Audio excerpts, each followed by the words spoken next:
Marketing Your Private Practice is a podcast where you'll learn easy to implement tips and strategies to grow your business without spending all day online. I'm your host, Kathy Colaiacovo, and I teach practitioners the Thrive marketing method to create simple and streamlined plans by focusing on long-term strategies, not just social media. Discover ways to spend less time on your marketing, attract more clients, and build the financial freedom that comes with a thriving practice. One where you have time left in your day for the people and things that matter to you.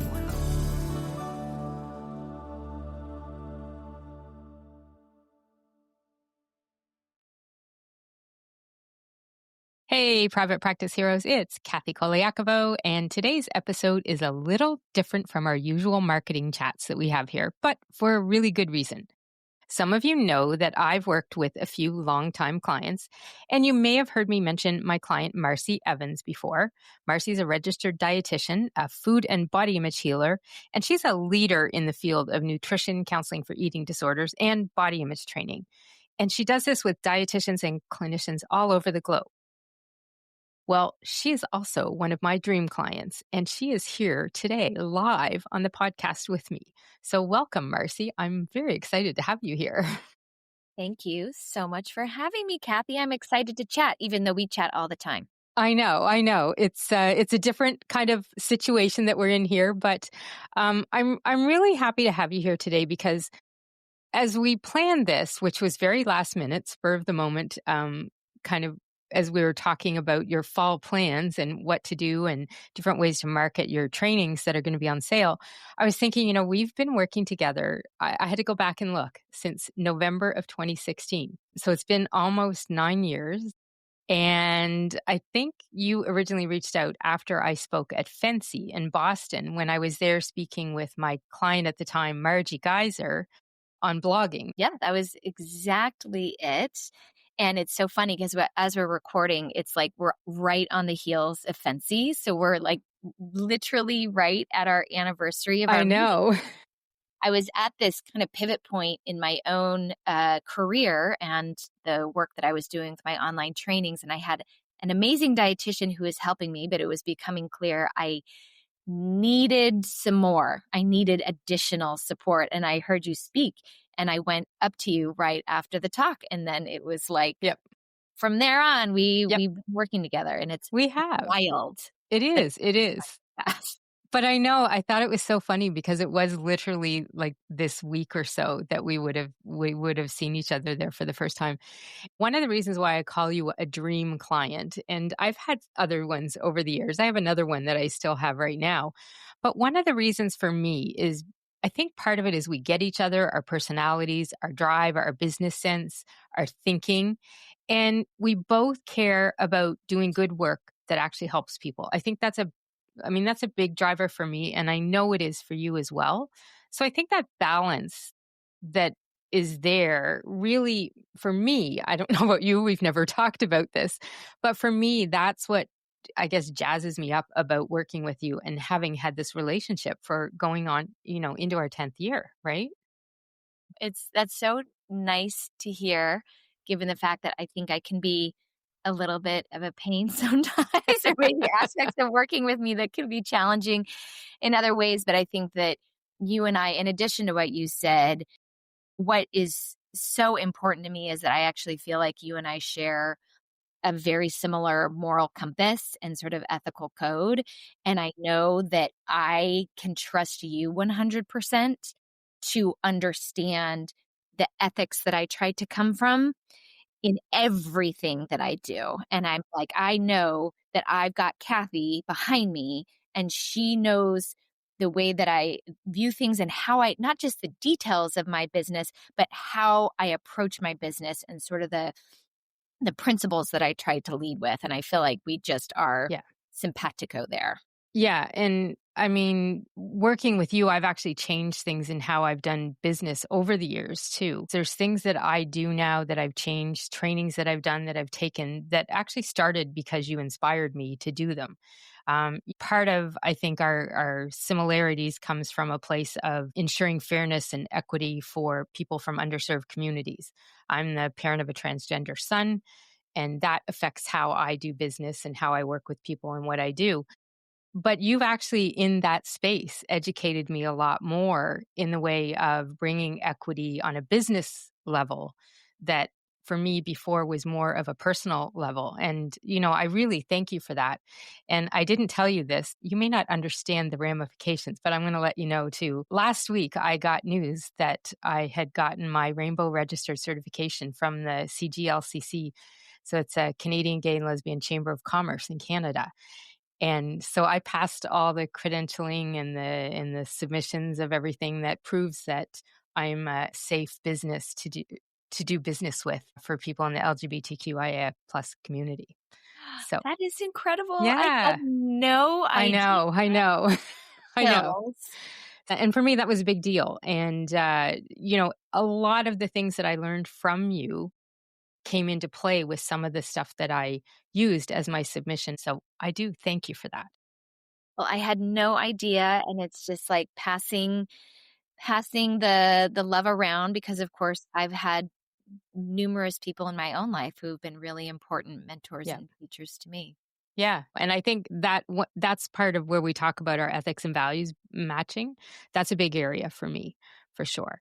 But let's get into talking about what we came here to talk about today. And before we dive in, I really want to say that to everyone listening, this is actually the perfect time to be having Marci on here because she has her annual fall training sale happening right now, which means if you're interested in any of her eating disorders, nutrition counseling, body image training courses or workshops or bundles, they are all 20% off until October 20th. And the coupon code for that is confident, which is her theme for the sale. And that is something she always comes up every year. Yes, I help her do the planning for the sale, but the theme is always coming from you. And that's part of what I wanted to talk with you today about is really looking at confident is what you chose this year. There's been more than 3,500 clinicians or dietitians who've gone through and purchased your trainings since we've been working together, which is I think a few before. I mean, it's a large number of people. I hear all the time, I see the testimonials come in. Your courses really do change how they work with clients and how it impacts their services. And I always look at it from a business point of view for them. But I know you also take that heartfelt approach in what it does with everything that they do. What I wanted to do is talk to you about your courses and what goes into the trainings and the courses and how you keep them strong and up to date because people are, there's definitely been updates. We've done those, which has always been fun. A lot of challenging on its own. We'll leave it at that, maybe. Challenging. Well, we could talk about that as we go along. We'll talk about Yeah. the challenges for sure. Well, and I think that's one of the things, there is a behind the scenes reality when it comes to courses. We know what goes into the back end. And for me, it's the marketing, it's the setting up of it. But then there's an aspect that you deal with, which is more about maintaining the level of training, keeping the trainings current, making sure that the CPEUs, the credits people can get for professional development, are updated.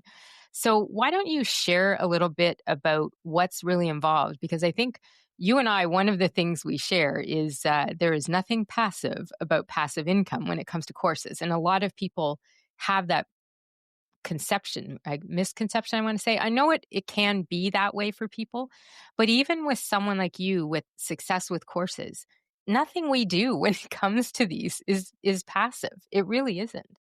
Yeah, I'm happy to talk about my experience of what happens behind the scenes. And I will say, kind of speaking to some of what you were talking about just a moment ago, in terms of that 3,500, which is mind blowing for me.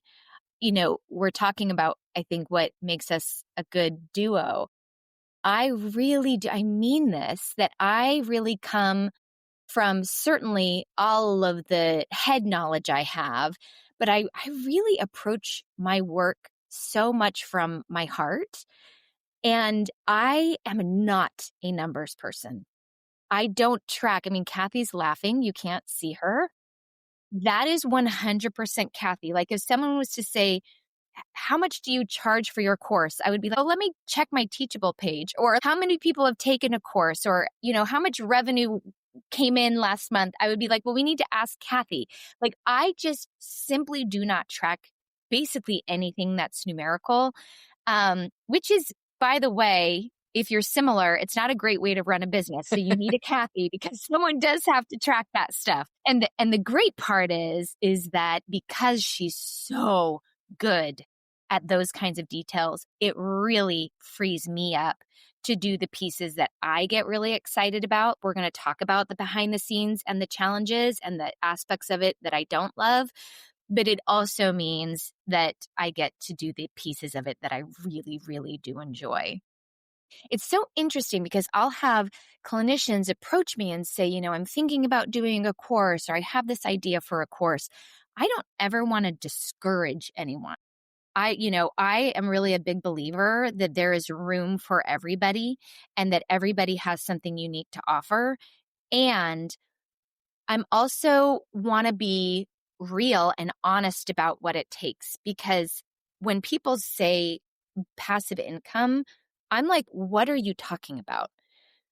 It is so much work to not just build a course, and building a course is a ton of work because you not only have to be kind of a content expert, but you also have to have some training and understanding in terms of how to build a course that is thoughtful about learning styles and pacing and different types of educational modalities and the handouts. There's just a lot of pieces to building a course, but that's just the beginning, because then you have to think about, for instance, for me, people only, at least dietitians, mostly buy my courses because they can also get their CPEUs.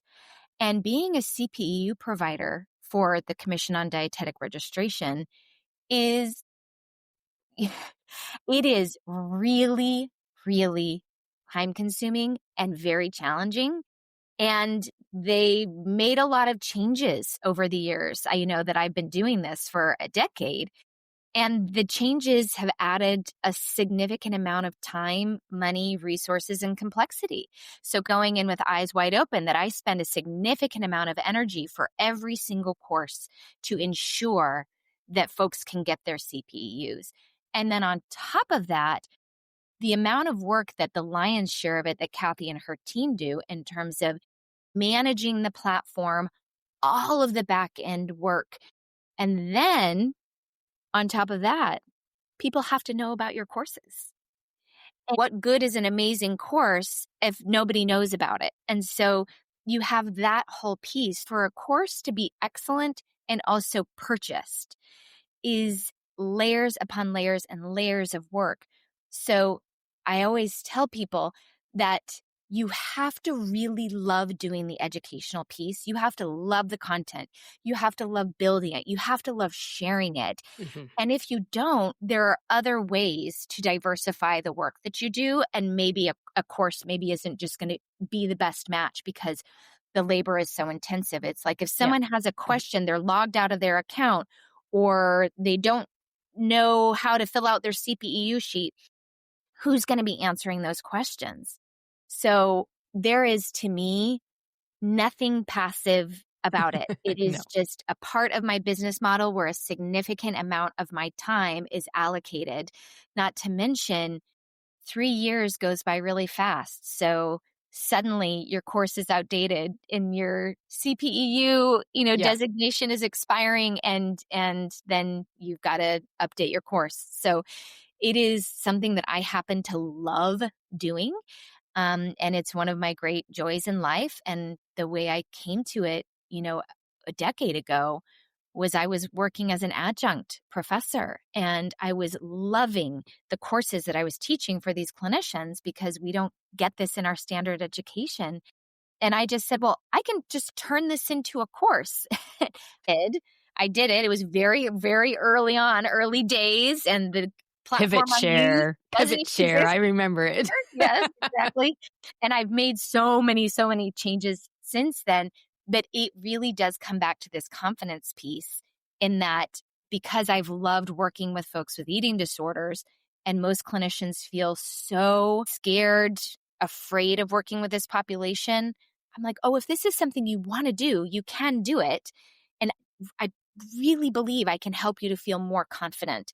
And that's the consistent feedback. And I know you see the feedback as well, Kathy, is that people finish the training and they tell me I really feel so much more at ease and capable in my sessions with my clients. And that like brings me a ton of joy. Yeah.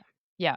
And I think from what I get when I read some of the testimonials and the feedback, one of the things is you give them a education on how it all works, how things affect the client for the clinician. So they're empowered with all the pieces that they need to be able to be ready and confident to talk to their clients when it comes up, whenever it might show up for them. That's a big part of what I have seen within there. And I think that's why there's staying power in your courses as well, because you do update them, but also it's very much a learning that just becomes part of who they are and how they work with their clients. Yeah, I think that's one of the things that can feel a little bit scary, or anxiety inducing in working, particularly in the realm of mental health, is that it's pretty different from other aspects of dietetics where not that there is a script, it still requires just a lot of nuance and individualization, but there's things aren't quite so clear cut, and this is the step you follow, and that can feel really scary to providers, understandably so. So I try to really balance in my training where I do utilize sample dialogues, and this is what it sounds like and this is what someone might say, and I try to couple that with what are the skills and tools that I'm using here? It's not Right. just memorize, you say this. It's, but what am I demonstrating here in terms of the approach or the technique or the counseling tool that I'm leaning on that I think is a nice balance for folks? Yeah. But when you talk about that script and the practice, that makes me want to go to a piece of your courses that you offer that we've often talked about, your food and body image healers group, that people who take any one of the core courses, so not the workshops that you have, but the core courses, get into there. Because what I see you do in that, and for folks who aren't sure about this, so Marcy offers a Facebook group you get into when you've bought one of her core courses. And clinicians that go in there, and they do get exactly what you were talking about here a second ago, because you go live there about 3 times a month on average. And you're answering their questions. You're helping them a little with, specific case ideas, or I've got this situation. How do I deal with this? So when you combine that with what you've got in the handouts and the templates and the training, for me, that group, that food and body image healers community, really is something that adds even more to what you offer. Because if someone is stuck, and, frankly, if they took the course in, say, 2018, 2019, and they're in the group, they can ask you a question about it. And if they put in the question for that weekly live that you do, you'll answer it and give them some support and help, which I think is a really unique way and a great way to give some added support to people taking the courses without you having to invest more time into, running a specific training or a co-working session or whatever you want to call it every month. So I think that adds a lot of extra benefit to it, that community. And they help each other too a ton. Mhm. It's a really, really lovely community, as Kathy explained. It's limited to people who have taken one of my core courses. And I think one of the nice aspects of that is that there is a semblance of shared values, shared approach, and we're really able to focus in on our clinical stuck points. And I just see everybody responding to one another with such care and respect. And I really, because online spaces, it can sometimes feel a little bit nerve wracking to post a question. And am I going to sound like an idiot? Is somebody going to tell me that I'm thinking about this all wrong? Or, we've all witnessed things not going great in Yep. online spaces. And I'm like knocking wood on my desk here, is that I've really tried to create a space in which people can feel able to ask any question related to their clinical work. And I really love doing the Facebook Lives, and people ask a wide variety of questions. And it's a nice addition to the course, because a course gives you a great foundation. It's orienting. It gives you, all of this sort of key pieces of information. And then in real life, sitting with a client, the number of questions that we have as providers are endless, right? That it can't possibly be, every iteration can't possibly be covered in a course. And so it's a lot of fun for me, as anybody who follows me on any of my podcast interviews or talks that I've given. And I warned Kathy, I can be a talker, that it's pretty comfortable for me to receive a question and share my thoughts with the hopes that it'll land or Yeah. feel helpful. Yeah. And the group is like, the one thing that I really notice about it is we don't actually have to deal with something that most groups like that have to, which is the spam, the people doing the self promotion, all of that. They are extremely respectful of that. It doesn't happen there, which for me is what makes it extra valuable to the members in there, is they're not having to deal with a lot of the crap that comes with those support groups that are done on Facebook. Um, we run into a couple technical challenges, like of late now. Gosh. I know. So we're trying to figure out how to deal with that, the videos. Yeah, that's totally our biggest challenge. This group, I mean, 100% what you're saying is true. I have been tagged in the years, however many years I've had this Facebook group. I've been tagged about a concerning comment, to my memory, one time. Yeah. Yeah. 0 times, I think, have we had anything of a No, spam-like nature, no, which is unbelievable. I'm feeling superstitious all of a sudden, like I've got to no. knock wood. Um, and the biggest challenges have been the actual Facebook platform and changing rules and policies. And I used to be able to actually have other people come in and join me live. So I would have these incredible guests, and they changed that feature. We used to be able to do it, and I can't do it anymore because the platform has made it impossible. And then, you know, now after 30 days, people used to be able to have these videos indefinitely, and now Facebook deletes the videos after 30 days. So we're in the back end trying really hard to figure out some alternative options for people who want to be able to access those videos Yeah. for Yeah. longer than 30 days. Yeah. So, yes. So stay tuned. There might be something coming out about that in the near future. But it is, and that's part of the challenge of working on a rented space. Facebook is not yours. You don't own it. You don't control it. But I think for the most part, that group has really been a positive experience, when not always does that happen with social media platforms and spaces like that. I do want to jump back a little bit to, we've talked a bit about what keeps you passionate and why you go in and take the time and the effort to update the courses and put everything that you do into what you're doing. And one of the things that I think a lot of people would want to know, and I will say that I'm like you, and I think, again, this is where we both come from. I never want to discourage someone from creating a group program, but the fact is, I know the reality of marketing and building a successful one and not successful ones. So for me, I'm of the same belief that there's nothing passive about creating a group program. People are almost always looking to chase that, 3-day work week, 6-figure income, one to many income, of, have a group and you're one person and many people pay you for it. But there is a lot that goes into it. And there's also a lot that comes out of courses like this too. I know with my own training academy, there's a lot that I put into it.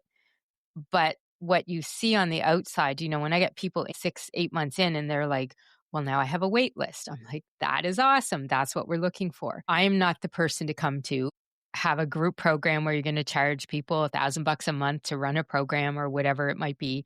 And that's the only way you're going to work. I work with dietitians who are really looking to have that impact with the one-on-one and build that base. I also believe you build a base of income and a base of service. And for you, when you created and you started creating your courses, did you feel, because this is something I teach people and tell people about, and I've never actually asked you this question before.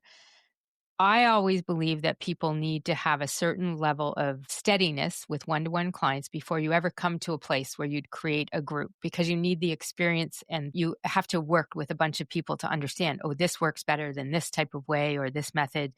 Do you feel that that's something that came into play when you were creating your courses? I mean, you really were out there debunking what they were doing in dietetics education when you brought this course out for the first time, I think.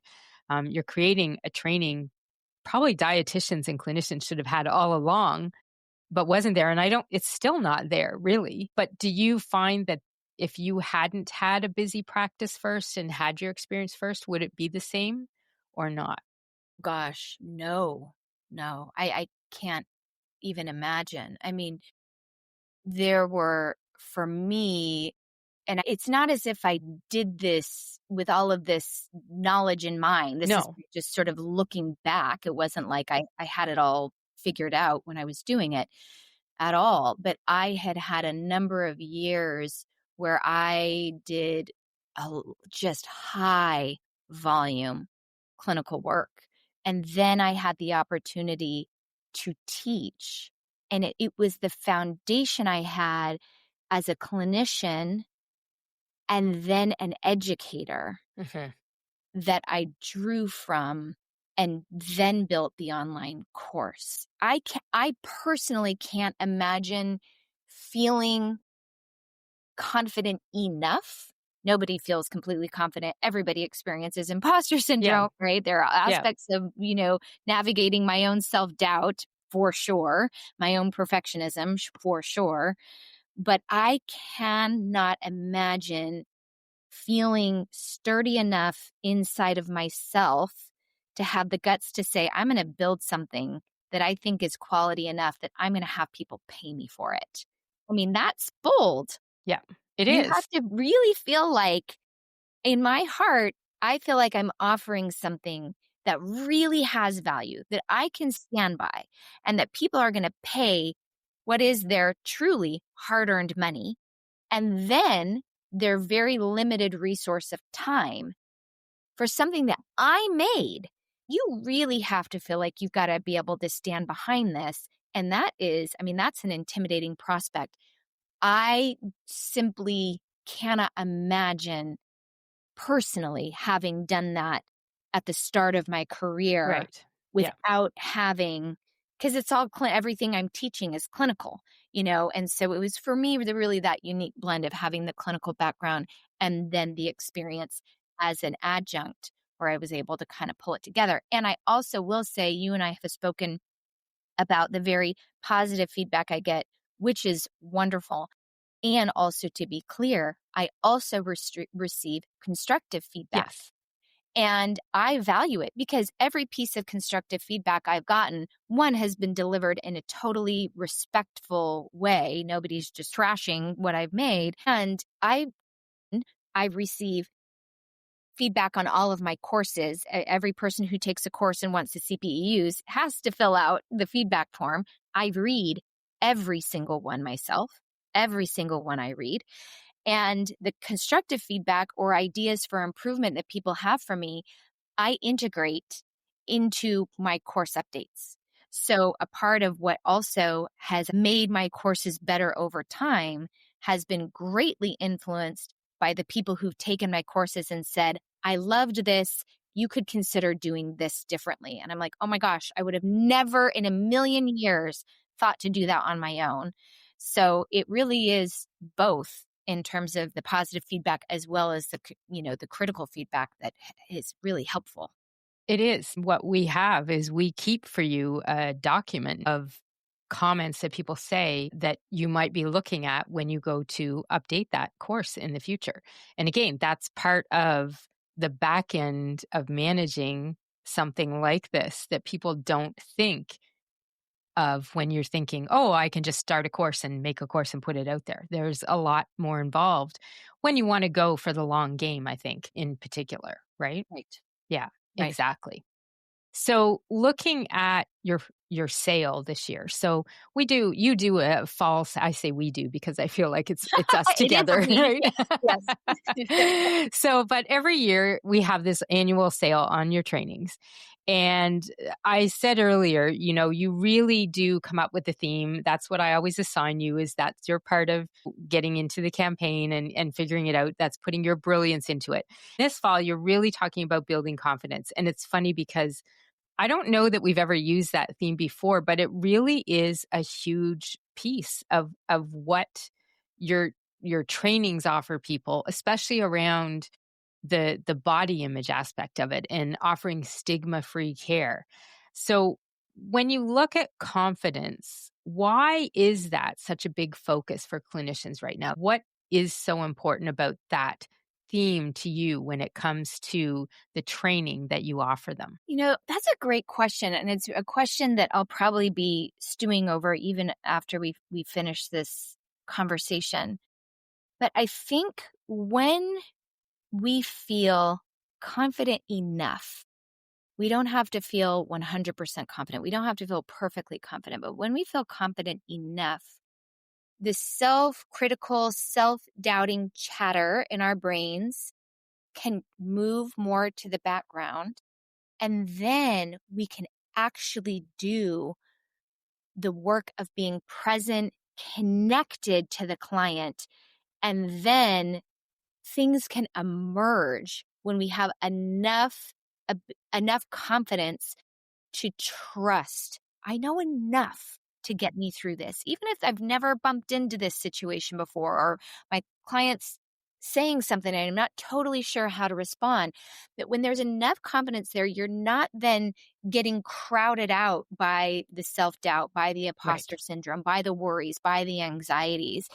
And it makes the work so much more enjoyable. I build courses, but I also provide clinical supervision. And it is these pieces of training and supervision and consultation that allows the enjoyment in the work to be there as Yeah. opposed to just being overcome by those insecurities that are going to arise, because this kind of work is work like we're talking about, where the answers are not black and white. You're sitting with a lot of uncertainty, a lot of doubt, a lot of we're going to try this on and we're going to see how it goes. So for me, the pleasure and the enjoyment of being able to be alongside the clients is possible when there's enough sort of anchoring inside of oneself. Right. And I think I kind of summarize that as confidence. And maybe Yes. maybe Yeah. another person might find another word that speaks to Yeah. them, but that's No, kind of no. that often comes for me.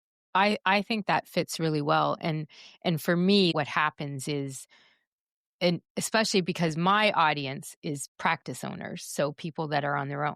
A lot of students, people that take the programs, are not private practice owners. They're probably working in a clinical setting. They're working in a hospital or wherever.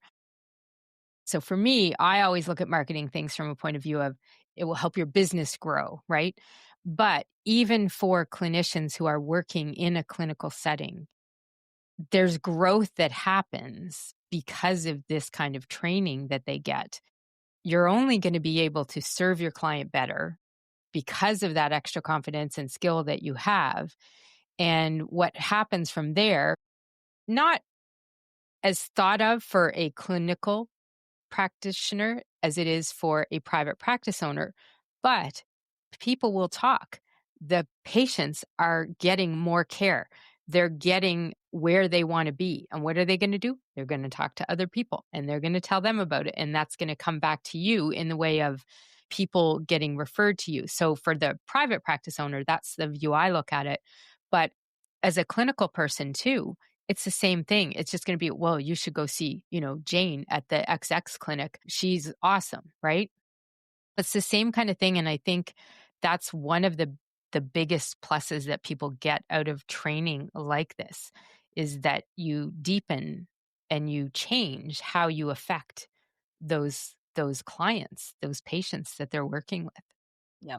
And Yeah. that's huge, because that, I mean, you affect one person, that's going to change their view on how they interact with anybody else. So it's just that old Fabergé organic shampoo commercial. You tell two friends and they tell two friends, and it just keeps on going and going.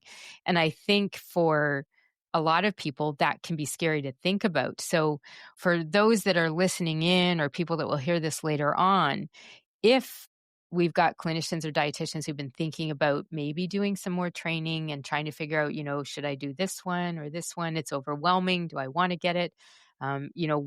What would you say to them as they look at your courses? So we have your nutrition counseling for eating disorders, your body image training that you do with Fiona Sutherland, and then your digestive disorders and eating disorders course that you do with Lauren Deer.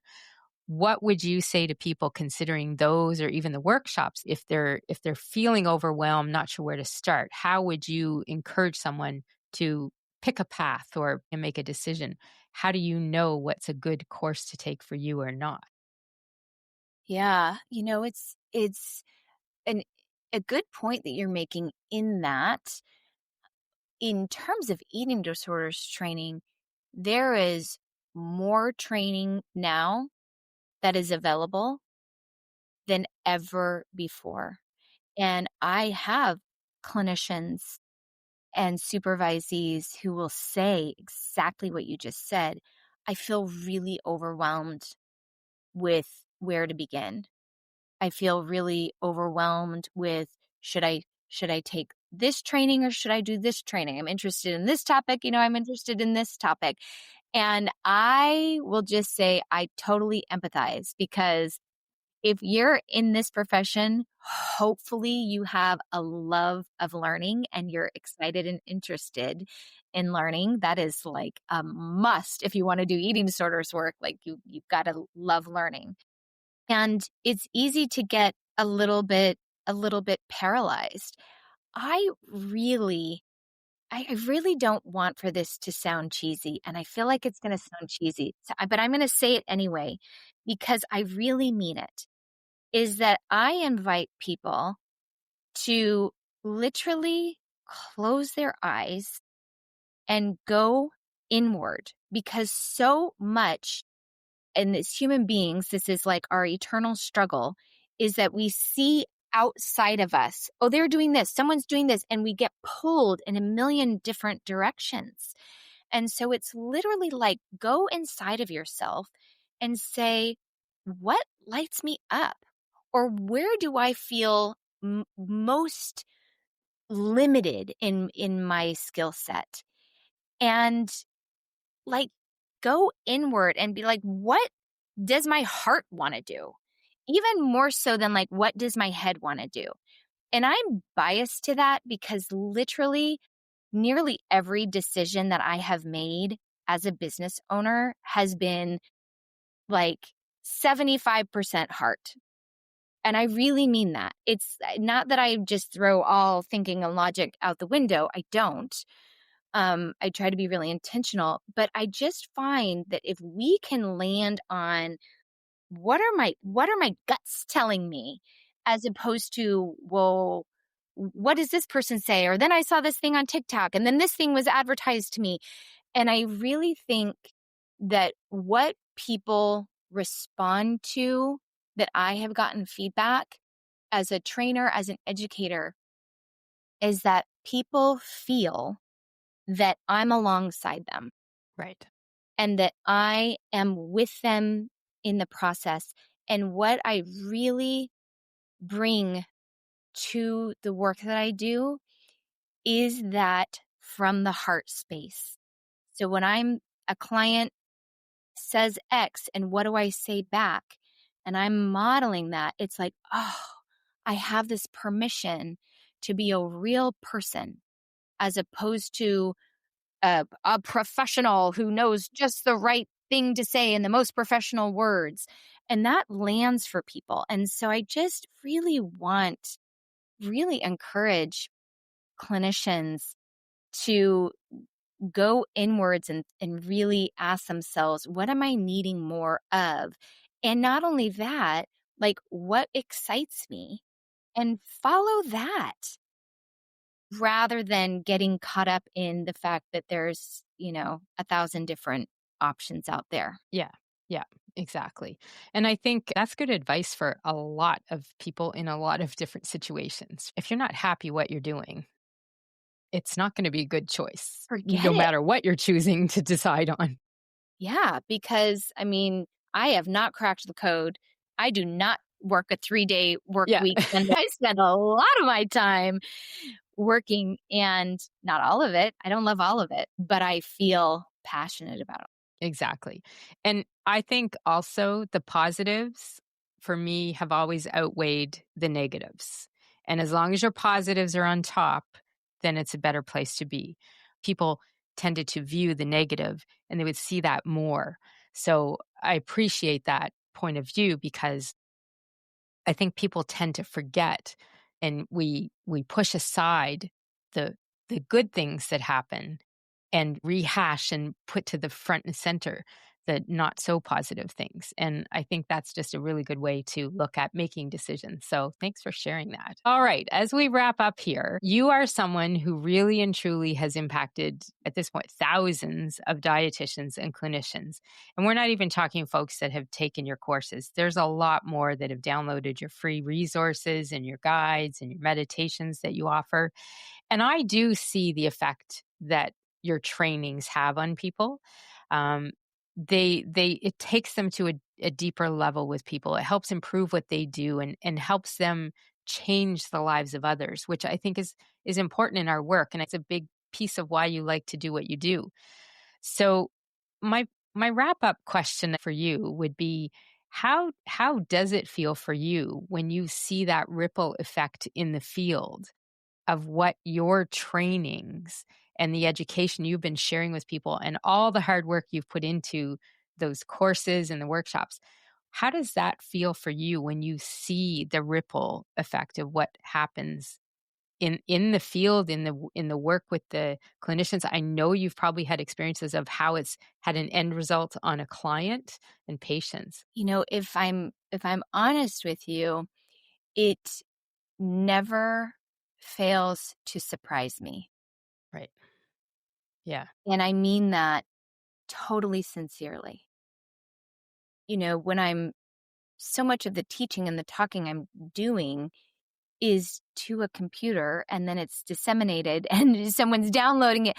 So, in a way, my experience is a little disconnected from the reality these are real people who've taken the course Yes. and have sent the Yep. feedback and said, so it every time it surprises me. I had the funniest, I don't, Kathy, know if I told you this. I'm going to tell you this wild story. I was on a girls' trip in South Carolina with a bunch of girlfriends. And I went by myself to this cafe and I had ordered my food and I was waiting for my food. I live in Boston. This is in South Carolina. They called out my food. Marci, your order is ready. And this young woman turns to me and she goes, "Are you Marci Evans?" And I was like, "Yes, yes, I am." And she goes, "I'm a dietitian." And I know Kathy's tearing up. "I took your course and it was so helpful to me and it made My such a gosh. difference in my work." I was shocked. I was just like flabbergasted. And I actually feel embarrassed because I was so flabbergasted that I was like, "Oh my gosh, thank you. Thank you so much for telling me that." I didn't even ask her, like, "Are you in private practice?" Like, what? I felt so embarrassed after the fact because And I was also running late, so I had to run out. I couldn't believe it. And so when people tell me I've taken your course, which of course I know people have taken my courses, or I downloaded this resource, or I use this meditation with my clients, it's like amazing to me. And it's like a part of me, if I'm totally speaking, my truth from my heart, I get a little embarrassed. And I feel a little like the part of me that kind of wants to get a little small, a little like, oh yeah, I feel a little embarrassed. And then there's a part of me that feels so happy that I get to do something that helps people feel better inside of themselves, and that literally changes, I could start crying, like changes people's lives. Yep. These are eating disorders are horrific illnesses, and people get better. And I get to help clinicians who get to help people reclaim their lives. Like, that is wild. It's so meaningful to me. And so it's like this mixture of shock and a little embarrassment, and then awe and amazement. It's like, it really is all of that for me. And I totally get that. You can see that happening. A lot of people don't think about that impact in that way. But one thing that I will say is, I don't know if you recall, and Marci most likely does not listen to my podcast, everyone. She's too busy. I'm just saying. But at the beginning, I'm sorry, I don't, because I get Kathy to myself. So I'm like, I've got the good. You've got it all. Yeah. So the interesting thing about it is, I start my podcast off with, "Hey, private practice heroes." And I call them that for a reason, because the work they do changes and saves lives. So if you think about it, what you're doing ripples down, in my opinion, and you're making a huge difference in the world with what you're doing. So on behalf of people out there with families who you help affect, I would say thank you to you and all of the students that have taken your courses. Yeah. Yeah. All right. So we've got to wrap this up, because Marci's got another appointment after this. I do just want to say thank you, Marci, for coming on here and talking. I think we've talked about a lot of things we haven't. I am going to try and figure out how we're going to find that lady from South Carolina and figure out who that was. I want to find out, and we'll let you know if we do figure that out. I do feel like, Kathy, we could do a part 2. Oh, we could. The reason why I say that is because we've I'm the guest, so we're talking a lot about me, but what we haven't talked about is all the ways that we do the marketing. The things that Kathy does with the marketing that, is so the things I need to be doing, and really hard. Kathy, she's not talking about all of the nudging and all of the push, all of the Yes, we're sending an email, Marci. Yes, no, we could definitely do that. People are going to get so sick of hearing from me. She's like, "Marci, we're gonna do that. We'll do that. I promise we will." So, but as we close off here, I just want to say, if you're a dietitian, a therapist, a clinician looking to grow your skills and feel more equipped in session, check out her nutrition counseling for eating disorders and her body image trainings. You can find them at marcird.com, and use that coupon code CONFIDENT to save 20% off any of those courses or workshops. And I will just say it again. I tell everyone she's my dream client, one of my dream clients, for a reason. And she really and truly is an honor and a pleasure to work with all the time. That is it from me, everyone. Marci, thank you so much for being here. And if people want to connect with you, Instagram's kind of where you spend a little time, and maybe Threads a little bit at Marci RD and we'll put your links to all of the ways you can connect with her and the sale into the show notes. And I just want to say thanks for tuning in, everyone. And remember, to thrive in practice or business means focusing on what truly works and matters to you, and surrounding yourself with the people who help you grow. Marci's one of those people for me, and I am so grateful to have you and your presence in my life. And I encourage everyone to find a Marci. I'll see you next time. Thanks, Kathy. Thank you for being here. This was awesome. No. You can find all of our show notes and resources mentioned at marketingyourprivatepractice.com. Be sure to connect with me on Instagram at pepperitmarketing and say hi. I'd love to hear any feedback you have, and make sure to rate and review the podcast and hit subscribe on your favorite player so you don't miss any future episodes.